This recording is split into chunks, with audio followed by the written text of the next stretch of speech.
Hey guys, Willie here with W.T.F car reviews, and today we're reviewing the all-new 2025 Honda Ridgeline Sport. And a big thanks to Alex and the rest of the management and staff here at Ocean Honda in Port Richey, Florida for helping make this review possible. I'll leave a link to your inventory below, and if you're looking for a new car, SUV, or truck in the Port Richey, Tampa, Clearwater area, I would definitely recommend checking these guys out and ask for Alex. And for those of you guys who don't know, the Ridgeline has been Honda's mid-size unibody pickup truck since 2006. The second generation Ridgeline that you see here was released in 2017, facelifted last year for 2024, and for 2025, the Ridgeline is available in 4 trim levels, ranging from the $40,000 Sport that you see here up to the $46,000 Black Edition. What else do we get for the money? Let's jump right in. So as far as styling, not a whole lot of changes for 2025. We did get a pretty decent facelift last year.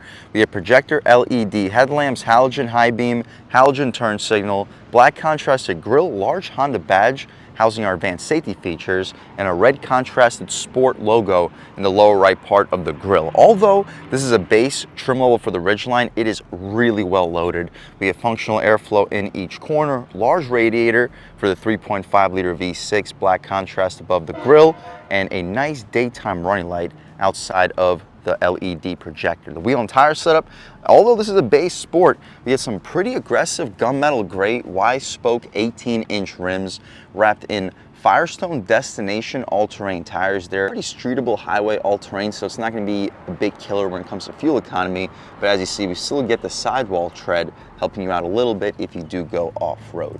The dimensions are 245/60 R18s. The 60 series sidewall should help the ride quality a lot, and the 245 wide tires with standard all-wheel drive should have no issues putting the power to the ground. We get plastic cladding for the front bumper leading out to the wheel well area and rocker panel side skirts. We get splash guards for the front and rear as well. Smart access for the driver and the front passenger, black contrasted mirrors, no LED turn signals on them or anything like that, no blind spot monitoring on the glass. We'll see if we get it going on the inside part of the mirror. I do believe that we do have it available here. We get black trim for the window trim, blacked out pillars. Hopefully you guys can pick up the window sticker. It's gonna be tough with the tints back here on this 2025 Ridgeline all-wheel drive Sport with a Sonic Gray Pearl exterior paint color, $40,150 base price, $455 for the paint color, and the post-production options for $500. Hopefully you can pick those up on camera, and the standard features for a base, hopefully you can pick up these on camera. After a $1,395 destination charge, we're sitting at $42,500. Over 20 combined MPGs, 18 in the city, 24 on the highway. I'll take a step back. Hopefully you guys can pick up the side profile on what, in my opinion, is the most comfortable mid-size pickup truck out on the road today. Shark fin style antenna 2. We get the same rear wheel and tire setup as up front. The only difference is a smaller brake caliper. No push to open gas cap. As you guys see, the unibody design, we still get the notch behind the cab, which does make it look a little bit more like a body on frame pickup. Out rear, the plastic cladding continues, so does the splash guard. We don't get LED taillights, just a halogen for the brake light. Appears to be an LED reverse light down below though. That's a premium touch. Ridgeline etched into the tailgate. We've had that since 2024 models. Aluminum, Honda in the left corner. Shout out Ocean Honda in Port Richey, Florida for helping make this review possible. Red outline Sport in the lower right corner. I'll pop this tailgate for you guys. It is not damped, so be sure to catch it or it's going to slam right down. The bed, the wheel wells really do not protrude at all, really allowing you to maximize the floor space of this bed. Unfortunately, it is a little bit higher up, not only because of the wheel wells being completely beneath the bed, also because of this in-bed trunk, which, although it may take up a little bit of space, it's probably the most convenient feature on just about any pickup truck out on the road today. We get our spare tire back there too. I'll leave a link right here to show you the exact cargo space for this in-bed trunk, but it's waterproof and it's super convenient, also lockable. We get tie downs, 2 sets of tie downs in each corner, LED cargo lighting, some additional storage in the corner. It's a little bit difficult to pull these open, probably because of the rainstorm, but as you see, also waterproof storage in there. That's about it though, guys. We can lift this trunk right up. It is a little bit on the heavier side, but really not a big deal. Trailer hitch, this truck can tow about 5,000 pounds, dual exhaust tips. And speaking of the dual exhaust tips, let's fire up this 3.5 liter naturally aspirated V6 and hear how she sounds.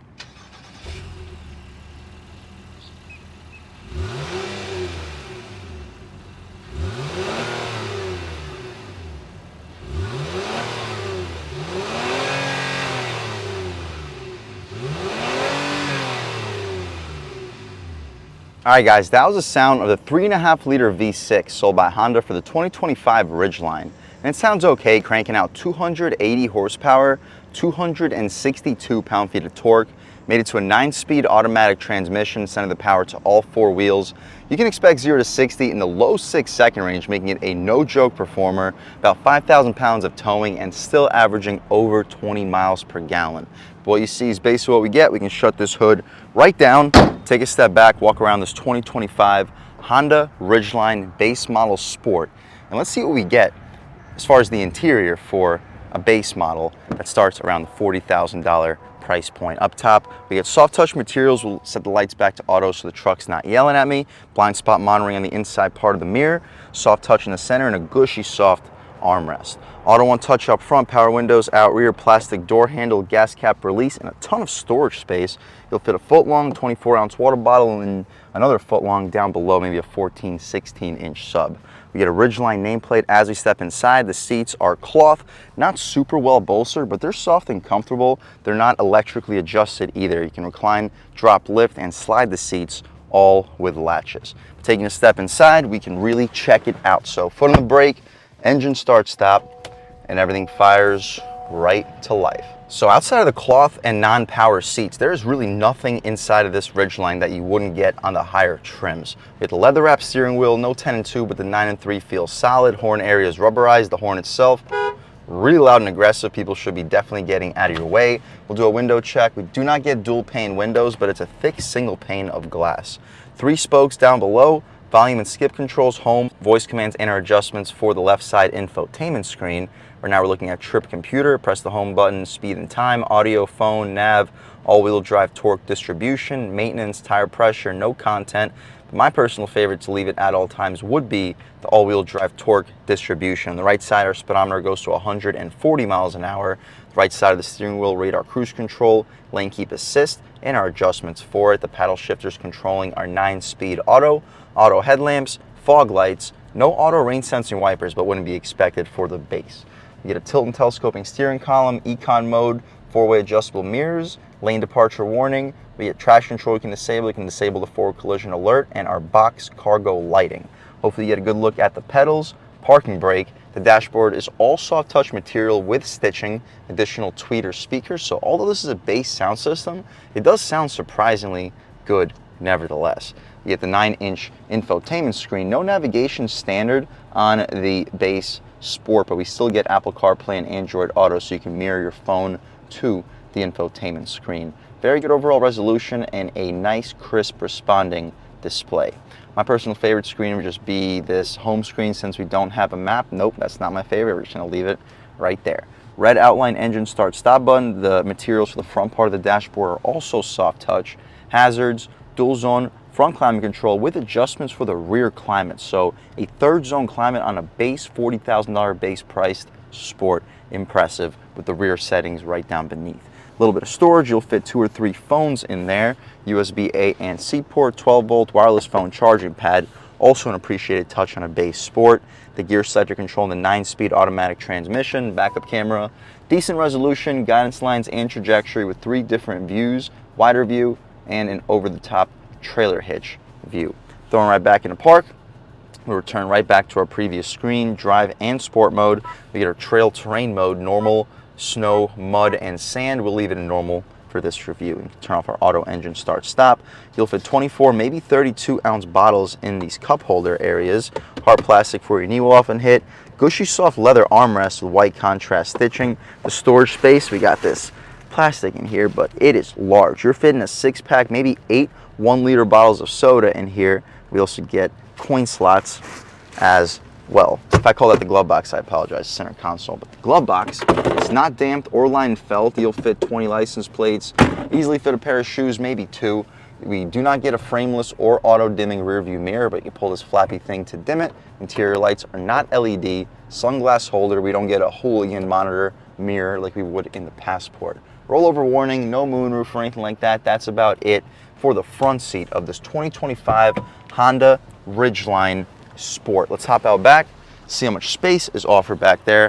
as well as the overall quality of the material. So up top, we get hard plastic, same with the center, but we get the padded armrest, plastic door handle. You'll fit a 32-ounce water bottle, pack of cigarettes behind it, or a mug with a handle. That's what that's really for. The rear seats, they don't fold down, but you can lift them up, and here we go. You have basically a flat floor with a little hump to keep these legs in place. But it's a very practical vehicle overall. Oops, almost slipped right out of my hand. But it would be nice if this was like the Nissan Frontier, which allows you to fold the seats down and lift them up. We get an additional Ridgeline nameplate as we step inside. I'm a little bit over 6 feet tall sitting behind my seat settings, and I still have about 3.5 inches of knee room, headroom. Got about 1.5 inches. So if you're under 6'5", 6'6", you shouldn't have any issues sitting in the back of the 2025 Ridgeline. You have a pretty tall seating position, so you can see pretty easily over the driver's head, giving you pretty good confidence in this back seat. We get air vents, that's appreciated. No adjustments from the back for the temperature or vent control, but we do get the adjustments up front, so I would still consider this a third zone climate control. 12-volt mat pocket behind both of the front seats. The center cubby, we got to jab our hand into it. Actually, no, we don't. It's just the rope was on the outside of it. But you get 2 cup holders. You'll fit 16, maybe 24-ounce bottles and a little bit of storage behind it. Soft materials for the seatbelt out of the way. There we go. Leave the flappy thing out there.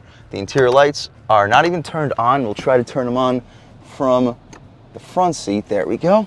The interior lights are not LED. They were not LED up front, so it wouldn't be expected out rear. We get a hook for both the grab handles back here too, for the driver and the front passenger side. That's about it though, guys, for the inside and outside of this all new 2025 Honda Ridgeline Sport. It is a really well loaded pickup. I'm not going to call it a truck necessarily, but it's a really well loaded pickup for the $40,000 price point. You get all-terrain tires, standard four-wheel drive, V6 naturally aspirated engine, which with Honda reliability, you can get 250,000 miles out of this thing, which is not something you're going to say with most of the new turbocharged options. You get a leather-wrapped steering wheel, comfortable seats, ton of features, the most practical box setup in any mid-size truck segment. If you don't need to carry anything over 2,000 pounds, you don't need to pull anything over 4,500, 5,000 pounds, this is absolutely all the truck that you really need. And as far as comfort, I think it's a little bit more comfortable than just about any other mid-size truck in the segment. Performance-wise, let's take this 2025 base model Honda Ridgeline Sport out for a drive and see what it's got. All right, guys, now we're just about seeing everything we need to see with the inside and outside of the all-new 2025 Honda Ridgeline Sport. Let's take it out for a drive and see what it's got. My first impressions, though, the 3.5-liter V6 has a really smooth power delivery. Throttle response is excellent. The transmission, although it's not the new 10-speed unit, it's still extremely smooth and responsive. The brakes feel good. Steering is very light. It's not quite as light as the new Pilot, but it's pretty light and a little bit off-center for my liking, but it's a pickup. About third throttle, normal mode. Goes to about 3,800 RPM, and powerful, smooth, and quiet. I'm liking this. Ride quality, you don't really feel any of the bumps. The fully independent suspension, unibody platform, that's going to add to the comfort of this vehicle. It may compromise the towing a little bit, but as far as payload, you're looking at about 1,500 pounds of payload, including the driver, of course. But that's really good for a mid-sized platform, considering Frontier, Tacoma, really not going to get a whole lot better when it comes to the overall payload. Towing, yes, will be a little bit better, but you're getting this truck if you don't have to tow anything over about 4,500 pounds. So you take a step out here, open her up a little bit more, smooth. And you can feel that VTEC really kicking in mid-range pretty well too. You try it out in sports, see what changes up. The revs immediately increase, throttle response is sharper. Shifts are about the same, they don't really change up. You can try out these paddles. Good response. Yeah, the throttle response is pretty good in this pickup. Uphill on the gas. Good torque. The paddles, they do require about a second before they start to really respond. But the throttle feels good through the turn in the sport. Steering gets a little bit heavier in sport. Feels a little bit more sharp and direct, but you can definitely still feel that you are in a pickup that's been with us for like 8 years now. This was released back in 2017. We get rev match downshifts though. Try out a real world turning radius test. Real world turning radius is pretty sharp. We'll let this car pass behind us. try one out off the line. Off the line on the gas. Oh, it is sharp. This thing got some kick off the line when you're in sport mode. Whew, we could take it out of sport for now. With this truck in front of us, I don't think we're going to be able to get a whole lot of performance testing. But econ mode, wow, econ mode kills the throttle. This is half throttle right now. I mean, you get up and go in speed, but this is going to be where you're getting your 21 combined miles per gallon. I would not expect you to get 21 combined in sport. If you have a really light foot, you could probably get that in normal mode, but normal mode MPGs, I would expect you to be around 19. If you're in sport all day, every day, I would expect you to be closer to 17, but I also wouldn't really expect anybody to be in sport all day, every day. As soon as this fire rescue car passes, we'll try one out, half throttle. Yeah, this is half throttle in econ mode. Not sharp at all. Try it back out in sport momentarily. Take it out of econ mode. Paddles, rev match downshifts, throwing it in. It is pretty sharp. Body roll's limited. We can try one out in first gear. Open her up a little bit on the gas. Woo! Yeah, this thing can rip. Short ratio, second gear takes you to about 45 miles per hour. The shifts are quick.